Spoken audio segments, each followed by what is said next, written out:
नमस्कार, कान्तिपुर समाचारमा स्वागत छ। सुरु गरौं अहिलेका मुख्य समाचारबाट। परीक्षण नबढाउँदा संक्रमण दर अझै उच्च। स्वास्थ्य मापदण्डमा लापरवाही र खोपको अनिश्चितताले नेपाल नयाँ स्वरूपका भाइरसको चपेटामा पर्ने चेतावनी। प्रतिनिधि सभा विघटन विवादको केन्द्रमा राष्ट्रपतिको भूमिका। प्रधानमन्त्री नियुक्त नगर्नुमा बदनियत रहेको देउवा पक्षका कानून व्यवसायको टिप्पणी। शेयर दलाल कम्पनीको एकै दिनको कमाई 22 लाख। आम्दानी उच्च भए पनि ग्राहकलाई दिने सेवामा कन्जुस्याई।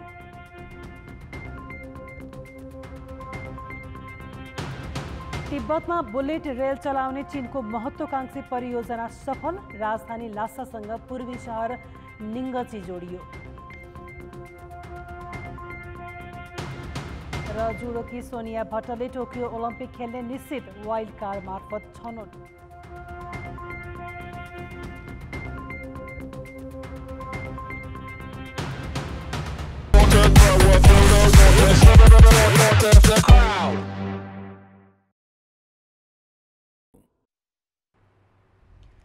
सरकारले कोभिड संक्रमितको संख्या घटेको कारण देखाएर एकपछि अर्को गरी व्यापार व्यवसाय खुलाइरहेको छ। तर संक्रमण दर भने जोखिमको तहबाट घटेको देखिँदैन। असार लागे यताको 11 दिनको औसत संक्रमण दर 24% छ। शुक्रबार 9,500 जनाको पीसीआर परीक्षण गर्दा 1721 जनामा कोभिड पुष्टि भयो। यो भनेको संक्रमण दर 18% हो। संख्या कम हुनुले जोखिम घट्दै गएको संकेत गरे पनि संक्रमण दरले भने त्यसो भन्दैन। 5% भन्दा बढीको संक्रमणलाई जोखिमपूर्ण मानिन्छ। तर असार लागे यता कुनै पनि संक्रमण दर 18% बाट घटेको छैन। बरु यो 11 दिनको औसत संक्रमण दर 24% छ। यो अवधिमा 88,000 जनाको पीसीआर परीक्षण गर्दा 20,500 जनामा कोभिड देखियो। दैनिक 30,000 नमुना परीक्षणको क्षमता भए पनि अहिलेसम्म कहिल्यै पूर्ण क्षमतामा परीक्षण गरिएको छैन। बरु असार लागेपछि एकातिर भिडभाड बढ्ने गरी निषेधाज्ञा खुकुलो पारिएको छ भने अर्कातिर परीक्षण घटाउँदै लगिएको छ। शङ्का लागेर आफै अस्पताल वा प्रयोगशाला जाने बाहेकको परीक्षण नै छैन। परीक्षणको दायरा पनि केही कमी देखिएको छ। अहिले अब सरदर पर्सेन्टेजको कुरा गर्दाखेरि अहिले पनि झनै 20 देखि 22% पोजिटिभिटी देखिएको छ। यो भन्दाखेरि अहिले पनि हामी चाहिँ संक्रमणको चाहिँ उच्चतम बिन्दुमा अझै पनि छौँ। खतराको एउटा चाहिँ भनौँ न जनस्वास्थ्यको हिसाबले अझ पनि खतराको लेभलमा हामी छौँ। अलिकति झन्झट मान्ने, उहाँलाई अप्ठ्यारो महसुस हुने, भोलि यो पोजिटिभ भयो भने हाम्रो समुदायले उहाँले एउटा चाहिँ एउटा भनौँ न एउटा चाहिँ बाध्य भएर आइसोलेसनमा बस्नुपर्ने, अरूले चाहिँ संक्रमित भयो भन्दाखेरि अलिक डिस्क्रिमिनेसन गर्ने, त्यस्तो हिसाबले पनि धेरै जस्तो व्यक्तिहरू अझै पनि परीक्षणको लागि आउनु हुँदैन। छिमेकी देश भारतमा संक्रमण दर बढेपछि त्यसको असर नेपालमा पनि परेको थियो। खुला सीमाका कारण निर्बाध आउजाउ हुँदा दोस्रो लहरमा कोभिड संक्रमण दर वैशाख अन्तिम साता 50% सम्म पुग्यो। भारतमा संक्रमण दर घटेको 1 महिना हुन लागिसकेको छ। त्यहाँ अहिले संक्रमण दर 10% भन्दा तल छ। तर हाम्रोमा भने समुदायमा व्यापक मात्रामा परीक्षण नगरिएकोले अपेक्षित रूपमा संक्रमण घट्न नसकेको हो। रुगाखोकीलाई सामान्य मान्ने र गाह्रो भए ढिला गरी परीक्षण गराउने प्रवृत्तिले रोग फैलिरहेको विज्ञहरूको भनाइ छ। गाउँमा सबैजना भ्याक्सिनेटेड हुनुहुन्न। कतिजना मान्छेहरूलाई चाहिँ कोरोनाको सिम्पटम्स पनि थाहा छैन र सिम्पटम्स थाहा भए पनि चेक गर्ने अवसर पनि छैन र थाहा नै नपाइकन सामान्य रुवाखोकी भन्दै अथवा खोकी लाग्दा एउटा मान्छेबाट अर्को मान्छेमा सरिरहेको छ र गाउँमा चाहिँ अब मास्क लगाउने, डिस्टेन्स मेन्टेन गर्ने भन्ने चलन छँदै छैन। अनि त्यसमाथि चाहिँ के भयो भने अब गाउँमा फैलिँदाखेरि चाहिँ सुरुमा बिस्तारै फैलिन्छ, रुवाखोकी हुँदै फैलिन्छ र एक्कासी होल गाउँमा फैलिएर अनि मान्छेहरूको मृत्यु हुन थालेपछि अनि बल्ल चेक गर्न थालिन्छ। तर त्यो बेला चाहिँ ढिलो भइसकेको हुन्छ। कोभिडका कारण 11 दिनमा 481 जनाले ज्यान गुमाइसकेका छन्। संक्रमण दर जोखिमको तहभन्दा निकै माथि भए पनि भिडभाड बढाउने गरी निषेधाज्ञा खुकुलो पारेको सरकार भने सार्वजनिक यातायात समेत खुलाउने तयारीमा लागेको छ। कान्तिपुर समाचारका लागि कृपाल गौतम, काठमाडौँ। पहिलो पटक भारतमा गत वर्ष पहिचान भएको डेल्टा प्रजातिको कोरोना भाइरस नेपाल सहित विश्वका 80 भन्दा बढी मुलुकमा फैलिसकेको छ। उच्च संक्रामक यस प्रजातिको पनि नयाँ स्वरूप AY1 अर्थात् डेल्टा प्लस समेत करिब 2.5 महिनामै झण्डै दर्जन मुलुकमा फैलिसकेको छ। खोपको सुनिश्चितता नभएको र परीक्षण समेत कम भइरहेको नेपाल जस्ता देश यस्ता नयाँ प्रजाति र उत्परिवर्तित भाइरसको उर्वर भूमि बन्न सक्ने विज्ञहरूले औल्याएका छन्। एक व्यक्तिदेखि अर्को व्यक्तिसम्म पुग्दा सामान्य परिवर्तन हुनु भाइरसको प्राकृतिक गुण नै हो। उत्परिवर्तित हुँदा यिनीहरू 3 तरिकाले परिवर्तन हुन्छन्। 1. कम परिवर्तन हुने र पुराना गुणमा खासै फरक नपर्ने। अर्को, नयाँ म्युटेसनका कारण संक्रामकता आफैले कमजोर बनाएर जोखिम कम गर्ने। र तेस्रो, बिरलै सम्भावना सहितको परिवर्तन अर्थात् थप आक्रामक र घातक बनेर निस्किने। यसै अनुसार कोरोना महामारी फैलाउने भाइरसका विभिन्न प्रजाति आएका हुन्। ती उत्परिवर्तित प्रकारहरू अल्फा, बीटा, गामा र डेल्टाका नामले चिनिन्छन्। यी मध्ये भारतमा पहिचान भएको डेल्टा भेरिएन्ट सबैभन्दा संक्रामक र तीव्र रूपमा फैलिएको छ। नेपालमा पनि यसैले सर्वाधिक सताएको छ।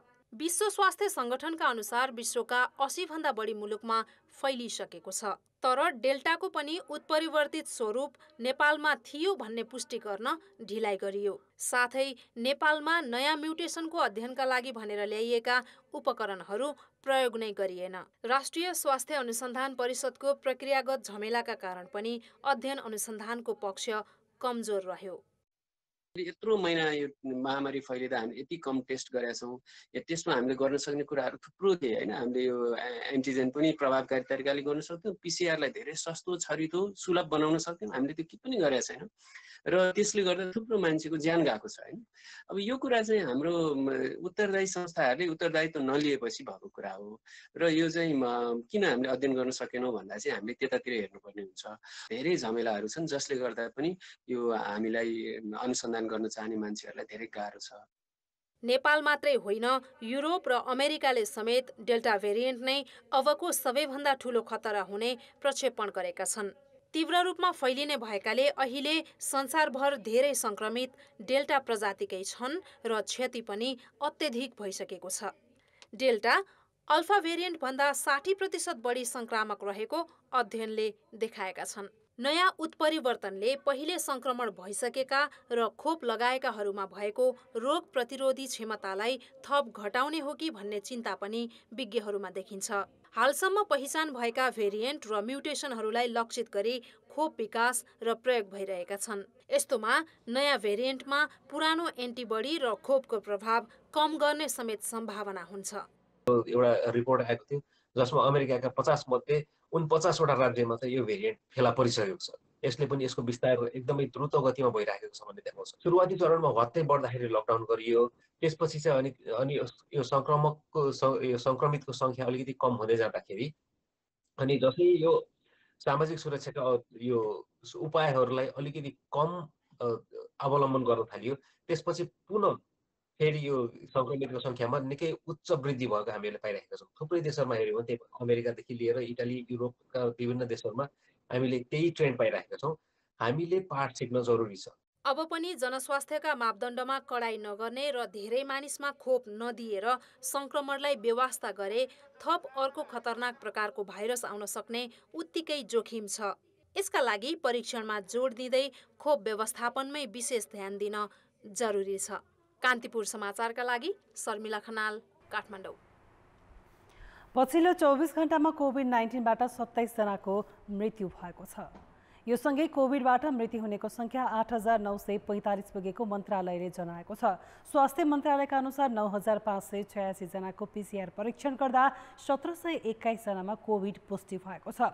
यस्तै 4,765 जनाको एन्टिजेन परीक्षण गर्दा 755 जनामा कोभिड देखिएको छ।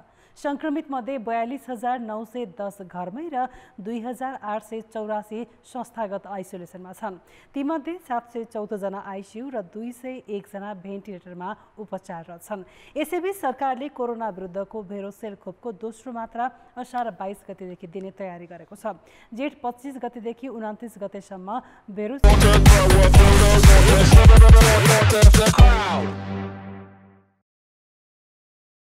खोपको पहिलो मात्रा 3,70,000 नागरिकले लगाएका थिए। प्रतिनिधि सभा विघटनको रेटमा निवेदक तर्फको बहस आज तेस्रो दिन पनि सकिएन। आइतबार पनि विपक्षी गठबन्धनका तर्फबाट प्रधानमन्त्रीका दावेदार एवं कांग्रेस सभापति शेरबहादुर देउवाका कानुन व्यवसायीले नै बहस गर्ने भएका छन्। सर्वोच्च अदालतको संवैधानिक इजलासमा आज बहस गर्ने कानुन व्यवसायीले पनि बहुमत सांसदको हस्ताक्षरसहित दावी गर्दा पनि राष्ट्रपतिले देउवालाई प्रधानमन्त्री नियुक्त नगर्नु र प्रतिनिधि सभा विघटनमा जानुलाई बदनियतपूर्ण भनेको छ। वरिष्ठ अधिवक्ता श्रीहरि अर्यालले संविधानको धारा 76 को उपधारा 5 बमोजिम दावी गर्न आधारसहित पुगेपछि प्रधानमन्त्री नियुक्त गरी सदनमा पठाउनु पर्ने बताएका थिए। उनले आधारको विश्वसनीयता परीक्षण गर्ने अधिकार राष्ट्रपतिमा नभएको जिकिर गरे। केपी शर्मा ओलीलाई नै प्रधानमन्त्रीमा निरन्तर राख्नका लागि राष्ट्रपतिले बदनियतपूर्ण निर्णय लिएको उनले दावी गरे। अधिवक्ता दिनमणि पोखरेलले ओलीले संविधानको धारा 76 उपधारा 2 अनुसार बहुमत नपाएपछि उनैलाई उपधारा 3 अनुसार प्रधानमन्त्री बनाउनु नै गलत भएको दावी गरे। न्यायाधीश ईश्वर खतिवड़ाले विश्वासको मत लिने वा नलिने प्रधानमन्त्रीको अधिकार हो कि बाध्यात्मक व्यवस्था हो भनेर प्रश्न गरे। अधिवक्ता पोखरेलले शपथ लिएपछि 30 दिनभित्र विश्वासको मत लिन जानुपर्ने बाध्यकारी व्यवस्था भएको तर सक्दिन भन्ने लागेपछि प्रधानमन्त्रीको रूपमा बसिरहन नपाइने जवाब दिए। लगत्तै प्रधान न्यायाधीश चोलेन्द्र शमशेर राणाले विश्वासको मत लिन सक्दिन भन्ने लागेपछि प्रधानमन्त्री जाने ठाउँ संसद हो कि राष्ट्रपति भन्ने जिज्ञासा राखे। जवाफमा पोखरेलले प्रधानमन्त्री बनाउने एउटा प्रक्रियामा गएपछि आधार पनि देखाइसकेपछि राष्ट्रपतिले विश्वासको मत पाउने अवस्था विश्लेषण गर्न नपाउने तर्क गरेका थिए। अधिवक्ता टीकाराम भट्टराईले राष्ट्रपतिको काम कारबाही न्यायिक पुनरावलोकन हुँदैन भन्ने लिखित जवाब संविधान विपरीत भएको बताए। उनले देउवाको पक्षमा हस्ताक्षर गरेका सदस्यहरूलाई कुन दलको हो भनेर राष्ट्रपतिले कसरी चिन्नुभयो भन्ने प्रश्न समेत उठाए। वरिष्ठ अधिवक्ता मुक्ति प्रधानले काम चलाउ सरकारले सिफारिस गर्दा संसद विघटन हुन नसक्ने भन्दै राष्ट्रपतिले जारी गरेको विज्ञप्ति पनि असंवैधानिक भएको दावी गरे। प्रधानमन्त्री केपी शर्मा ओलीले 20 जना मन्त्रीलाई पदमुक्त गर्ने सर्वोच्च अदालतको आदेशप्रति असन्तुष्टि जनाएका छन्। उनले सर्वोच्चले सेटिङमा मन्त्रीलाई पदमुक्त गरेको आशंका व्यक्त गरेका छन्। प्रधानमन्त्री ओलीले आज पूर्व परराष्ट्र मन्त्री प्रदीप गेवालीले पदमा रहँदा सार्वजनिक कार्यक्रममा दिएका मन्तव्यहरूको सङ्कलन समेटिएको सहित विभिन्न 4 पुस्तक विमोचन गर्दै मन्त्रीलाई पदमुक्त गरेर आफूलाई काम गर्न अप्ठ्यारो पार्दा अदालत निष्पक्ष भयो त भनी प्रश्न गरे। माओवादी केन्द्रका अध्यक्ष पुष्पकमल दाहालतर्फ सङ्केत गर्दै उनले सार्वजनिक रूपमा दिएको अभिव्यक्तिसँग मेल खाने गरी सर्वोच्चले आदेश दिनुले सेटिङको शङ्का उब्जिएको ओलीको भनाइ छ। उनले अदालतलाई प्रधानमन्त्री छान्ने थलो बनाउन खोजिएको भनी रोष प्रकट गरेका छन्। राजनीति गर्ने थलो जनतामा पनि राजनीति जान नदिने, पार्लियामेन्टमा पनि राजनीतिको टुङ्गो नगर्ने, राजनीति अन्तै लगेर टुङ्गो गर्ने, राजनीतिको फैसला प्रधानमन्त्री छान्ने ठाउँ पनि अदालतलाई बनाउन खोजेपछि अनि राजनीतिक विषयहरूको टुङ्गो राजनीतिक संस्थाहरूले वा राजनीतिक पार्टीहरूले लगाउनु पर्ने ठाउँमा अदालतबाट राजनीतिको फैसला खोजेपछि अदालतले त संविधान र कानुनको कुरा गर्ने हो, राजनीतिक होइन। अब अदालतबाट त्यो निरूपण गर्न अहिले त एकछिन मजा आउँला, मन्त्रीहरू सब हटाइदिएर प्रधानमन्त्रीलाई काम गर्न अप्ठ्यारो भयो, खुच्चिङ पर्यो, कसैले अघिल्लै दिन घोषणा गरेका थिए, कसरी गरे त्यो पनि एउटा गजबको छ। धादिङमा अघिल्लै दिन भने नियुक्त गरिएका पछि नियुक्त गरिएका मन्त्रीहरू भोलि अदालतले हटाउँदैछ भन्ने सूचना मैले पाएको छु। अथवा न्याय निष्पक्ष निरूपण भयो कि अरू नै हिसाबले एउटा हल्ला चर्चा छ नि, सेटिङ भन्ने शब्द खुब चल्छ। नत्र भोलिपल्ट कुकुरो हराउनु छ भने अघिल्लै दिन धादिङमा स्याल गरायो। सर्वोच्चले असार 8 गते 20 मन्त्रीलाई काम गर्न नदिन अन्तरिम आदेश दिएको थियो। ओलीले विपक्षी दलका नेताहरूमा राष्ट्रपतिको आलोचना गर्ने प्रतिस्पर्धा चलिरहेको भन्दै यसलाई गणतन्त्रप्रतिकै वैरभाव हुन सक्ने बताएका छन्। राष्ट्रपतिलाई चिथोर्ने कम्पिटिसन चलेको छ। जसले राष्ट्रपतिलाई गाली गर्न सक्यो, मुख छाड्न सक्यो, त्यो ठुलो हुने कम्पिटिसन चलेको छ। हिजो पनि केही भूतपूर्वहरूको लस्करले मेट द प्रेस गरेर देखेको थिएँ मैले। त्यसमा पनि राष्ट्रपतिमाथि, राष्ट्रपतिभन्दा राजै राम्रो भन्नेसम्म उहाँहरू पुग्नुभयो। खैर, कति बेर के बोल्ने र फेरि लोकतन्त्रका दुहाई दिने। राष्ट्रपतिलाई हामीले जे अधिकार दिएका छौँ राष्ट्रपति त्यसमा सीमित हुनुहुन्छ, त्यसमा सीमित हुनुपर्छ। प्रतिनिधि सभा विघटन लगायत विभिन्न असंवैधानिक निर्णयमा ओलीलाई साथ दिएपछि राष्ट्रपति विद्यादेवी भण्डारीको आलोचना भइरहेको छ। राष्ट्रपतिले जेठ 8 गते प्रतिनिधि सभा विघटन गरेपछि कांग्रेस सभापति नेता शेरबहादुर देउबा सहित प्रतिनिधि सभाका 146 सदस्य सर्वोच्च अदालत गएका थिए।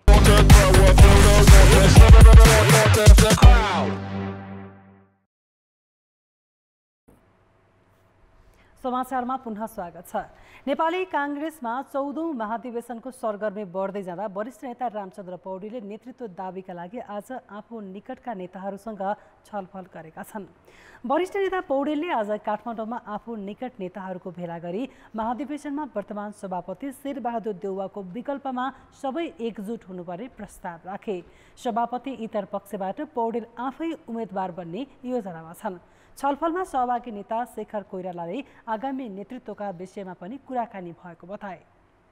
एकदम स्वाभाविक हो, अधिवेशनको मुखमा को उम्मेदवारी, कसको उम्मेदवार, कसलाई बनाउने, के गर्ने भन्ने कुरा त हुन्छ नि। मिल्ने मान्छेहरूसित पहिले हुन्छ हैन, त्यसपछि अरू साथीहरूसित पनि बसेर गरिन्छ। पौडेल पक्षीय भेलामा महामन्त्री शशाङ्क कोइराला, कोषाध्यक्ष सीतादेवी यादव सहित केन्द्रीय सदस्य प्रकाश मानसिंह र अर्जुन नरसिंह केसी लगायत सहभागी थिए। यसैबीच 14औं महाधिवेशनमा सभापतिको उम्मेदवारी दिने तयारीमा जुटेका उपसभापति विमलेन्द्र निधि, महामन्त्री कोइराला र केन्द्रीय सदस्य सिंह बीच पनि आज पुनः छलफल भएको छ। महाधिवेशनमा सभापति शेरबहादुर देउवा विरुद्ध गठबन्धन बनाउने तयारीमा जुटेका नेता त्रयबीच नयाँ समीकरणबारे छलफल भएको हो।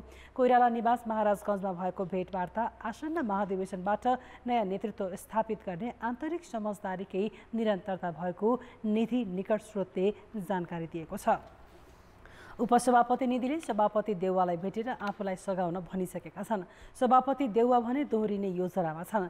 कांग्रेस महाधिवेशनको मिति भदौ 16 देखि 19 गतेसम्म तोकिसकिएको छ।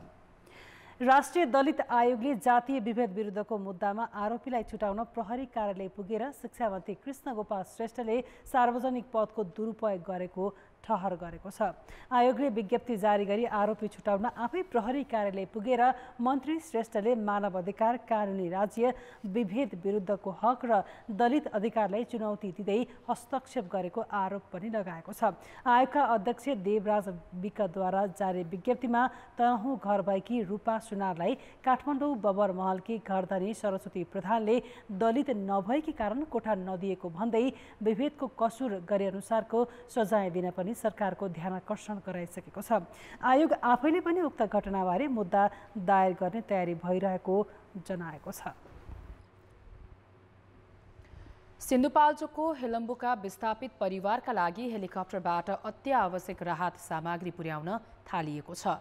मेलम्ची नदीमा आएको बाढीले हेलम्बु पुग्ने पुल र सडक कटान गरेकाले सवारी साधनबाट राहत पुर्याउन सम्भव नभएपछि सेनाको हेलिकप्टर चार्टर गरेर विस्थापित परिवारलाई राहत उपलब्ध गराइएको छ। सिन्धुपाल्चोकको हेलम्बु क्षेत्रका क्युल, तिम्बु, गणेशे बगर लगायतका स्थानमा सेनाको हेलिकप्टरबाट राहत सामग्री पुर्याउन थालिएको छ। असार 1 गते मेलम्ची नदीमा आएको बाढीबाट हेलम्बु क्षेत्रका मात्र 127 घर परिवार पूर्ण रूपमा विस्थापित भएका थिए। बाढीले हेलम्बु राजमार्गका विभिन्न स्थानका सडक समेत बगाएपछि यस क्षेत्रमा यातायात साधन सञ्चालन हुन सकेको छैन। त्यसैले सेनाले हेलिकप्टरबाट राहत सामग्री पुर्याउन थालिएको हो। बाढीले घरबार विहीन भएका विस्थापितहरूलाई विभिन्न व्यक्ति र सङ्घ-संस्थाले उपलब्ध गराएको राहत सामग्री अहिले हेलिकप्टरबाट ल्याउने र वितरण गर्ने काम भइरहेको छ। अब ट्रेनमा बास बसिरहेको छ, घरहरू सबै ढल्ने अवस्थामा छ, ढलिसकेकोहरू ढलिसक्यो, अरू घरहरू पनि रोड तल्लो साइडको घरहरू चाहिँ सबै ढल्नेवाला चाहिँ छ। अब बिजोग भइरहेछ यहाँ त। बाढीले हेलम्बु क्षेत्रका नागरिक बीचको सम्बन्ध पनि विच्छेद भएको छ। एक गाउँदेखि अर्को गाउँमा जाने सडक बाढीले बगरमा परिणत गरेपछि गाउँ बीचको सम्बन्ध टुटेको छ। तिम्बु, क्युल, गणेशे बगर र चनौटेका बस्ती बगाएपछि यहाँका विस्थापित परिवार गणेशे डाँडामा टेन्ट हालेर बसेका छन्। हाम्रो आत्मबल घटाइदिने खालको राहत लिएर आउनु भन्दा पनि बरु यो दुःखमा एउटा मलम हुने खालको केही भोलिको भावी दिनमा यहाँको अब विस्थापित बस्तीलाई चाहिँ स्थापित गर्ने कसरी त्यो योजनामा चाहिँ अब नेपाल सरकारको राम्रो ध्यान गयो भने यहाँको सम्पूर्ण जनताको हकहितको लागि त्यो नै राहत हुन्थ्यो। बाढीले हेलम्बु क्षेत्रमा पुग्ने सडक ठाउँ ठाउँमा अवरुद्ध भएको एक साता बित्दा पनि मर्मत सुधारको काम सुरु नै हुन सकेको छैन। बाढीबाट सबैभन्दा बढी क्षति भएको हेलम्बुको गाउँ गाउँमा सेनाले हेलिकप्टरबाट राहत सामग्री पुर्याए पनि पुल नभएकाले दङतोङपा, चोकपु, चालिसी, चिउरी खर्क र सर्कथली गाउँमा भने अझै राहत लैजान कठिन भएको छ। जुन विकट कुना काप्चा ठाउँहरू छन् त्यो ठाउँमा मान्छे जान आउन पनि सक्ने स्थिति नभएको कारणले हेलीबाट नै ट्रेन, त्रिपाल, खाद्यान्नहरू चाहिँ हामीले ओसार पसार गर्दैछौँ। त्यहाँका अहिले विपदमा परेको मान्छेहरूले त्यसरी बचिरहेको अवस्था छ अहिले। खहरे खोलाहरूमा आएको बाढीले ग्रामीण सडक र मेलम्ची नदीमा आएको बाढीले हेलम्बु राजमार्गका विभिन्न स्थानका सडक बगाएकाले ग्रामीण बस्तीहरू बीचको सम्बन्ध टुटेको हो। त्यसैले हेलिकप्टरबाट राहत सामग्री ल्याए पनि सबै पीडितहरू समक्ष पुर्याउन कठिनाई भएको हेलम्बु गाउँपालिकाले जनाएको छ, जसका कारण हेलम्बु गाउँपालिकाकै हेलम्बु, नाकोते, मेलम्ची, घ्याङ लगायतका गाउँमा पीडितले राहत पाउन सकेका छैनन्। मेलम्ची बजारबाट हेलम्बु जोड्ने राजमार्ग तत्काल खुलाउन नसकिए वर्षयामका अबका 3 महिना हेलम्बु क्षेत्रमा खाद्यान्न र औषधि उपचार जस्ता अत्यावश्यक सुविधा समेत पुर्याउन कठिनाई हुनेछ। कान्तिपुर समाचारका लागि कमला पाखरिन, हेलम्बु, सिन्धुपाल्चोक। कर नतिर्ने व्यापारीलाई अस्वाभाविक मात्रामा छुट दिएर नाम मात्रको रकम तिराउने सम्झौता गर्ने तत्कालीन राजस्व विभागका महानिर्देशक चूडामणि शर्मा सहित कर फर्स्यौट आयोगका 3 जना सदस्य विरुद्ध अख्तियारले 2 पटकमा गरी 12 अर्ब 29 करोड रुपैयाँ बिगो सहित भ्रष्टाचार मुद्दा दायर गरेको छ। निष्क्रिय कानुनको दफामा टेकेर तत्कालीन अर्थमन्त्री रामचरण महतले गठन गरेको सो आयोगले राज्यको खातामा जम्मा हुनुपर्ने रकममा कसरी मिलमतो गरियो भन्ने अख्तियारको छानबिनले देखाएको छ। कर फर्स्यौट आयोगका तत्कालीन अध्यक्ष लुम्बध्वज महत, सदस्य उमेश ढकाल र सदस्य सचिव चूडामणि शर्मा थिए। लामो समयदेखि कर नतिरी बसेका व्यापारीलाई कर तिराउन उक्त आयोग गठन गरिएको भए पनि सामान्य कुराकानीका भरमा भारी मात्रामा कर छुट दिएर उम्काउने गरेको महालेखाको परीक्षणबाट फेला परेको थियो। 2071 सालमा गठन भएको आयोगमा कर विवाद समाधानका लागि 1726 वटा निवेदन परेका थिए। ती सबैको बक्यौता रकम 40 अर्ब भन्दा बढी हुन्थ्यो। तर आयोगले 30 अर्ब 52 करोड रुपियाँ बक्यौता भएका 1069 वटा निवेदन फर्स्यौट गर्यो। उद्वेगलाग्दो पक्ष के छ भने राज्य कोषमा दाखिला हुनुपर्ने 30 अर्ब भन्दा बढी रकम फर्स्यौट नगरी बसेका व्यापारीलाई कुनै स्पष्ट मापदण्ड वा पारदर्शी प्रक्रिया नअप्नाई झण्डै 70% छुट दिइयो। राज्य कोषमा जम्मा 9 अर्ब दाखिला गरे पुग्ने उधारो सम्झौता गरी ती अटेर करदातालाई उन्मुक्ति दियो। कतिसम्म भने 40 करोड कर नतिरी बसेको ललितपुरको एउटा मदिरा कम्पनीलाई 14 लाख मात्र तिरे पुग्ने सम्झौता आयोगले गरिदिएको थियो। आफूले कमाएको रकमबाट तिर्नु पर्ने कर त पराइ जाओस्, उपभोक्ताबाट सरकारका नाममा उठाएको मूल्य अभिवृद्धि कर भ्याट समेत व्यापारीकै पोल्टामा पारिदिएको थियो। रासो जुन अपारदर्शी ढङ्गले सम्झौता गर्ने, ब्याज र जरिवाना मिना गर्न मिल्नेमा कानुनले मिल्नेमा चाहिँ नि निर्धारित कर रकम नै मिना गर्ने आयोग गठन गरेर यो चाहिँ एकदमै अवैधानिक र कानुन सम्मत थिएन। र यस आयोगले त, यो पछिल्लो आयोगले त करिब भ्याट रकमै पनि 77 करोड मिना गर्यो। जुन व्यवसायीबाट उपभोक्ताबाट उठाएको कर दाखिला हुनुपर्ने रकम 77 करोड चाहिँ मिना गरेको अवस्था थियो भनेदेखि अख्तियारको छानबिनले 45 वटा ठूला कम्पनीलाई कर छुट दिँदा 10 अर्ब 96 करोड भ्रष्टाचार गरेको भेटिएपछि यस अघि नै मुद्दा दायर गरिसकिएको थियो। थप 71 कम्पनीलाई कर छुट दिँदा 1 अर्ब 33 लाख 20 हजार अनियमितता भएको पछिल्लो अनुसन्धानले देखाएको छ। अहिले अन्य बाँकी रहेका अनुसन्धान गर्न बाँकी रहेका फर्महरूको अनुसन्धान गर्दा 71 वटा करदाताहरूलाई गैरकानुनी रूपमा चाहिँ कर छुट दिएको। आयकर ऐन आउनु अघि कर अधिकृतले कर निर्धारण गर्थे। व्यापारीलाई मर्का नपरोस् भनेर सुनवाईका लागि कर फर्स्यौट आयोग बनाउने चलन थियो। तर 2058 आयकर ऐनमा करदाता स्वयंले कर घोषणा गर्ने व्यवस्था गरियो। त्यसमा विवाद भए आन्तरिक राजस्व विभागमा पुनरावलोकन गर्न सकिने र अझै चित्त नबुझे राजस्व न्यायाधिकरणमा जान सकिने व्यवस्था छ। तर जस्केलाबाट व्यापारीसँग सम्झौता गर्ने बाटोको रूपमा कर फर्स्यौट आयोग बनाउन छाडिएन। हरेक अर्थमन्त्रीको पहिलो रुचि नै कर फर्सेट हुन थाल्यो। पछिल्लो प्रकरण बाहिरिएपछि 2075 फागुन 5 मा संसदले आयोग बनाउन नमिल्ने गरिदिएको छ। आयोगका नाममा भएको हिनामिना अख्तियार हुँदै अदालत पुगेको छ, तर राज्य कोषमा दाखिला हुनुपर्ने कर अझै आउन भने सकेको छैन। कान्तिपुर समाचारका लागि बाबुराम तिमिल सिन्हा, काठमाडौँ। मेडिकल कलेजको सम्बन्धनमा राजनीतिक दबाव हुने गरेको छिपेको छैन। झापाको बीएनसी कलेजलाई सम्बन्धन दिलाउन अहिले प्रधानमन्त्री केपी ओली नै कसिएर लागेका छन्। तर पूर्वाधारलाई बेवास्ता गरी दबावका आधारमा सम्बन्धन दिइएका कलेजलाई पठन पाठनका लागि सरकारी आयोगले नै अयोग्य ठहर्याएको छ। बुटोल स्थित देवदह मेडिकल कलेजले एमबीबीएसमा भर्ना लिन थालेको 6 वर्ष भयो। उसले काठमाडौँ विश्वविद्यालयको सम्बन्धनमा एमबीबीएसको पठन पाठन गराउँदै आएको हो। तर यसपालि भने उसलाई नयाँ विद्यार्थी भर्नामा रोक लगाइएको छ।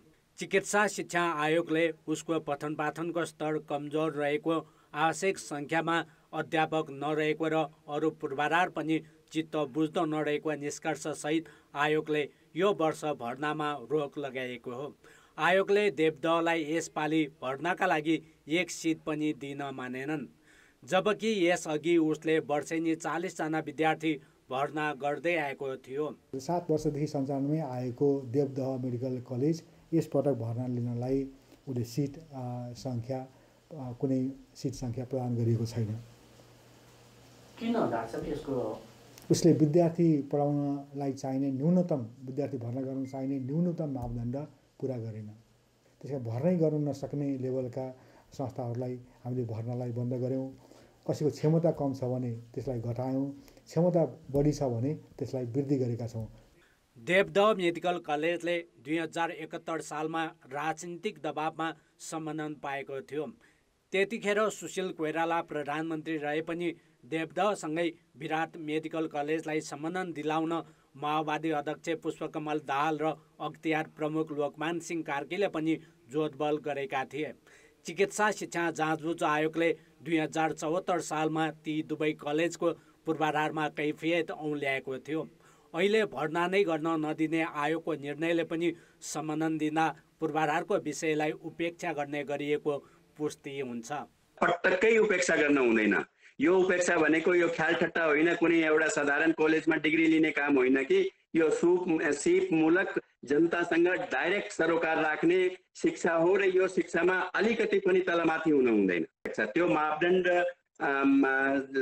विद्यार्थीको सिट सङ्ख्या अनुसार त्यो मापदण्ड पुगेको छैन भने हामी स्तरीय सेवा दिन सक्दैनौँ। त्यसैले नै नियमनकारी निकायहरूले यस्ता मापदण्डहरू बनाएको हुन्छ। प्रधानमन्त्री केपी शर्मा ओली आफै अहिले कानुन विपरीत झापाको बीएनसी कलेजलाई सम्बन्धन जसरी पनि दिलाउन लागि परेका छन्। तर चिकित्सा शिक्षा आम मानिसको स्वास्थ्यसँग प्रत्यक्ष जोडिएको विषय हो। त्यसैले मेडिकल कलेजको सम्बन्धन खेलाचीको विषय होइन भने देवदहले भर्नाका लागि सिटै नपाउनुले फेरि एकपटक उजागर भएको छ।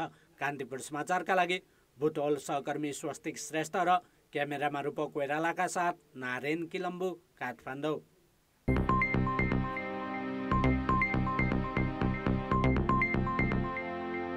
शेयर बजारमा कारोबार आकाशिँदा त्यसको लाभ ब्रोकर कम्पनीले पनि पाउँछन्। कारोबार रकमका आधारमा ब्रोकर कम्पनीले एकै दिन 11 करोड रुपैयाँभन्दा बढी आम्दानी गरेका छन्। तर उनीहरूले लगानीकर्तालाई दिने सेवामा भने सुधार ल्याएका छैनन्। ब्रोकरको सेवा प्रवाह सुस्त भएकाले लगानीकर्ताले हैरानी खेप्नुपर्ने स्थिति भने कायमै छ। जेठ 30 गते शेयर बजारमा 19 अर्ब 55 करोड रुपियाँको कारोबार भयो, जुन अहिलेसम्मकै उच्च कारोबार हो। त्यो दिन नेप्से परिसूचक 38 अङ्कले बढेकाले लगानीकर्ताको सम्पत्ति बढ्यो नै कारोबार रकमले कीर्तिमान कायम गर्दा ब्रोकर कम्पनीले पनि मनज्ञ कमाए। जेठ 30 मा 50 वटा ब्रोकर कम्पनीले शेयर किनबेच बापत 11 करोड 16 लाख रुपियाँ कमिसन पाए। अर्थात् एउटा ब्रोकरले त्यो दिन औसतमा 22 लाख 32 हजार रुपियाँ हात पारे। त्यो त एक दिनको मात्र कमाई हो। ब्रोकर कम्पनीले यो आर्थिक वर्ष जेठसम्म 8 अर्ब 8 करोड 71 लाख रुपियाँ कमाएका छन्, जुन रकम गत आर्थिक वर्षको 11 महिनाको तुलनामा 5 गुणा भन्दा बढी हो। कारोबार अकासिएकाले कमिसन घटाउँदा पनि ब्रोकरले ठूलो रकम हात पारेका हुन्। सेवन कमिसनले त्यस अन्तर्गत चाहिँ अघिल्लो आर्थिक वर्षमा 4,19,34,500 रुपियाँ जम्मा भएको थियो भने अहिले यो बढेर 36,89,09,963 रुपियाँ कलेक्सन भएको छ। त्यसै गरी ब्रोकरेजतर्फ अथवा चाहिँ ब्रोकरले आफ्नो टिडिएस र नेप्से कमिसन घटाएर पाएको कमिसनको हिसाब गर्दा पनि अघिल्लो आर्थिक वर्षमा 1,62,62,64,639 रुपियाँ जम्मा ब्रोकरले चाहिँ आफ्नो इन्कम पाएका थिए। सेयर कारोबारमा लगानीकर्ताले 0.4 देखि 0.6% तिर्नुपर्ने कमिसन पुसमा घटाइएको थियो। लगानीकर्ताले अहिले कारोबार रकमका आधारमा 0.27 देखि 0.4% कमिसन ब्रोकर कम्पनीलाई तिर्नुपर्छ। ब्रोकर कम्पनीले आम्दानी उल्लेख्य बढे पनि लगानीकर्तालाई दिने सेवाका लागि भने खर्च गरेका छैनन्। बेचेको रकम समयमै भुक्तानी नगरिदिने, फोन व्यस्त राख्ने, निकै प्रयासपछि फोन लागे पनि लगानीकर्ताको समस्याप्रति बेवास्ता गर्ने गरेको आरोप ब्रोकरहरूमाथि छ। जबकि अनलाइन प्रणालीका कारण सेयर किनबेचमा अहिले ब्रोकरका काम भने घटेको छ। यो पेमेन्टकै समस्या छ सर ब्रोकरकोमा। अब ब्रोकरहरूले भन्ने बेलामा चाहिँ अब नेप्सेले अब ब्रोकरहरूले T+1 T+2 लागू गर्ने भनेका छन्, तर टाइममा पेमेन्ट चाहिँ कसैको पनि दिएको छैनन्। उनीहरूले असुललाई चाहिँ एकदम कडाइको साथ दिन्छन्। ब्रोकरहरूले दिन पर्ने बेलामा चाहिँ उनीहरूले एकदम आनाकानी गरेर अब 2 हप्ता, 1.5 हप्ता, 1 हप्ता त्यस्तो लगाइदिने। यो T+1 T+2 चाहिँ ब्रोकरले लागू गरेकै छैन सर। पहिलो समस्या त त्यही नै छ ब्रोकरकोमा। कारोबार अकासिएको फाइदा नियामक निकाय धितोपत्र बोर्ड र नेपाल स्टक एक्सचेन्ज नेप्सेले पनि राम्रो आम्दानी गरेका छन्। ब्रोकर कमिसनको 20% बापत नेप्सेले 11 महिनामा 2 अर्ब 2 करोड कमाएको छ भने बोर्डको आम्दानी 8 गुणाले बढेको छ। तर यी निकायले पनि ब्रोकर कम्पनीको सेवा प्रवाहमा सुधार ल्याउन ध्यान दिएका छैनन्। कान्तिपुर समाचारका लागि सुदिल पोखरेल, काठमाडौँ। पछिल्लो समय जुम्लाका किसानले फुजी स्याउको खेती सुरु गरेका छन्। पुराना जातका स्याउको खेती गर्दै आएका किसानहरू तुलनात्मक रूपमा राम्रो मानिने फुजीको व्यावसायिक उत्पादनमा लागेका हुन्। गुठीचौर गाउँपालिका काँडाखोला जलजलामा फुजी स्याउ बगैँचा स्थापना भएको छ। गुठीचौर एग्रोफर्मका सञ्चालक मिनबहादुर भण्डारीले उच्च घनत्व जातको आधुनिक स्याउ बगैँचा निर्माण गरेका हुन्। यो बगैँचामा एकैपटक 30,000 फुजी स्याउ रोपिएको छ। 8 करोड लगानी गरेको बताउने भण्डारीले रोजगारी सिर्जना गर्नुका साथै स्याउबाट राम्रो आम्दानी लिन सकिने अपेक्षा लिएका छन्। हामीले पहिला हाम्रो पुर्खाको जमिनमा यहाँभन्दा लगभग 10 मिनट दूरीमा छ। त्यहाँ हामीले 2500 बिरुवा झन्डै लगाएर त्यहाँ परीक्षण गऱ्यौँ हामीले। त्यसपछि त्यहाँ परीक्षण गरेर सफल भइसकेपछि हामीले यहाँ 30,000 बिरुवा थालेको। गुठीचौर एग्रो फर्मले गत चैतदेखि बगैँचा स्थापनाको तयारी थालेको थियो। लकडाउन अवधिभर बगैँचाको पूर्वाधार निर्माणदेखि स्याउका बिरुवा रोप्ने काम भएको छ। लकडाउनको बीचमा जुम्लामा यति ठूलो बगैँचा निर्माण भएको छ। झन्डै कर्णालीकै अथवा नेपालकै राम्रो फर्म हो। यो चाहिँ युरोपियन स्टाइलले यो देशलाई सबैभन्दा उच्च अथवा यो स्याउलाई यो देशलाई परिपूर्ति गर्नलाई एकदम यो फर्मले चाहिँ सहयोग गर्नेछ र देश विदेश सम्पूर्णलाई यसले सप्लाई गर्ने र आर्थिक स्थितिलाई हाम्रो टेवा दिनेछ भन्ने हाम्रो आशा छ। यहाँका 300 भन्दा बढी स्थानीयहरूले 6 महिनादेखि रोजगारी समेत पाएका छन्। फुजी स्याउको विशाल बगैँचा जुम्लामा स्थापना भएको सन्देश फैलाउने र बगैँचालाई आवश्यक सहयोग गर्न स्थानीय तह तयार भएको छ। गुठीचौरमा फुजी स्याउको बगैँचा स्थापना हुनुले जुम्लामा व्यावसायिक स्याउ खेतीतर्फ उन्मुख भएको कृषि विकास कार्यालयले जनाएको छ। यो वास्तवमा नयाँ खेती हो जुम्लाको लागि। जुम्लाको चाहिँ भूगोलको हिसाबले कम्पेरिटिभ एडभान्टेजको हिसाबले चाहिँ डेलिसियस जातलाई धेरै अघिदेखि चाहिँ सुरु गरेको खेती हो।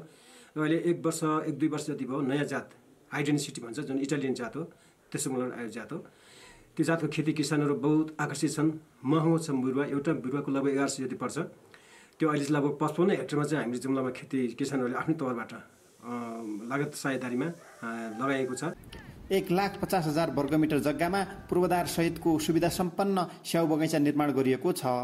गाउँका स्थानीय 87 जनाको जग्गा 30 वर्ष भाडामा लिएर स्याउ बगैँचा बनेको हो। गाउँमै नमुना बगैँचा स्थापना भएपछि स्थानीय खुसी छन्। स्याउ बगैँचामा काम पाउनुका साथै स्याउ फलाउनका लागि प्रेरणा मिल्ने भन्दै स्थानीय कृषक दङ्ग छन्। कान्तिपुर समाचारका लागि एलपी देवकोटा, गुठीचौर, जुम्ला। अब जनमतको अन्तिम परिणाम। जनमतमा हिजो हाम्रो प्रश्न थियो, संसदीय सुनवाई छलेर संवैधानिक पदाधिकारी नियुक्त गर्नुलाई के भन्नुहुन्छ? ए संविधानको उल्लङ्घन, बी राजनीतिक भर्तीको हतारो र सी बाध्यताको उपज। जनमतको अन्तिम परिणाम यस्तो छ, ए संविधानको उल्लङ्घनमा 36% मत प्राप्त भएको छ, बी राजनीतिक भर्तीको हतारोमा 37% र सी बाध्यताको उपजमा 27% मत प्राप्त भएको छ। अब आजको प्रश्न। जनमत हाम्रो प्रश्न छ, शेयर दलाल कम्पनीहरूको आम्दानी उच्च भए पनि सेवा प्रवाह फितलो हुनुको कारण के होला? ए व्यावसायिकताको अभाव, बी नियामकको बेवास्ता र सी सेवाग्राही नै सचेत नहुनु। जनमतको अन्तिम परिणाम भोलि साँझ 8 बजेको कान्तिपुर समाचारमा प्रसारण गर्नेछौँ। कृपया न्युज स्पेस ए, बी वा सी टाइप गरी 34001 मा SMS गरी आफ्नो मत व्यक्त गर्नुहोला। अब जनताको आवाज। हामीले कोरोना भाइरसको जोखिमबाट जोगिने प्रभावकारी उपाय खोप नै हो, तर सरकारले खोप खरिद गर्न ढिलाइ गरिरहेको छ।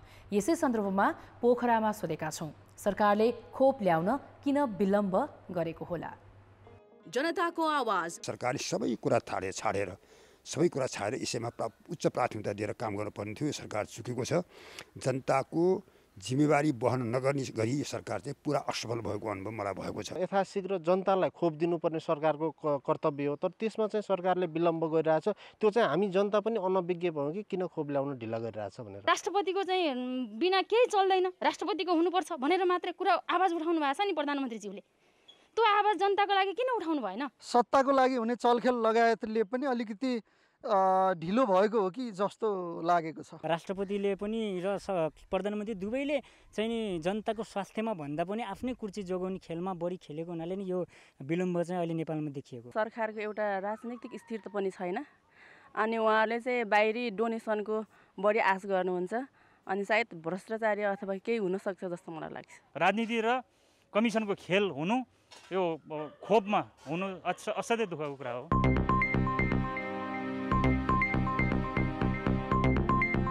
खेलकुद समाचार। नमस्कार, कान्तिपुर खेलकुद समाचारमा स्वागत छ। जुडोकी सोनिया भट्टले टोकियो ओलम्पिकमा सहभागिता जनाउने भएकी छन्। वाइल्ड कार्ड मार्फत उनको सहभागिता पक्का भएको नेपाल ओलम्पिक कमिटीले जनाएको छ। ओलम्पिक कमिटीले जुडोबाट सोनिया र इन्द्रबहादुर श्रेष्ठको नाम वाइल्ड कार्ड छनौटका लागि पठाएको थियो।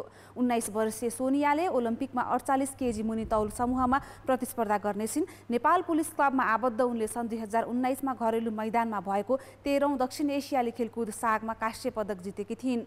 उनी 8औं राष्ट्रिय खेलकुद प्रतियोगिताको स्वर्ण विजेता हुन्। सोनियाले 2012 मा नेपालगञ्जमा भएको जिल्ला स्तरीय प्रतियोगितामा स्वर्ण जित्दै जुडो यात्रा सुरु गरेकी हुन्। जुडोमा नेपालको ओलम्पिकमा यो चौथो सहभागिता हो। यसअघि सन् 1988 को सियोल ओलम्पिकमा गङ्गाबहादुर डङ्गोल र ऋषिराम प्रधान तथा 2008 मा देबु थापा र 2016 को ओलम्पिकमा फुपू लामो खत्रीले प्रतिनिधित्व गरेका थिए। अहिलेसम्म टोकियो ओलम्पिकमा नेपालबाट 5 खेलाडी सहभागी हुने निश्चित भएको छ। पौडीकी गौरिका सिंह, एलेक्स शाह र एथलेटिक्सका गोपीचन्द्र पार्की यसअघि नै छनौट भएका थिए। सुटिङकी कल्पना परियारले केही साता अघि वाइल्ड कार्ड पाएकी थिइन्। पारा ओलम्पिकमा नेपालकी पलेसा गोवर्धनले वाइल्ड कार्ड प्राप्त गरेकी छिन्। टोकियो ओलम्पिक 23 जुलाईबाट सुरु हुनेछ। अब मौसम सम्बन्धी जानकारी।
कान्तिपुर समाचार अहिलेलाई सकियो। कान्तिपुर टेलिभिजन हेर्दै गर्नुहोला। नमस्ते।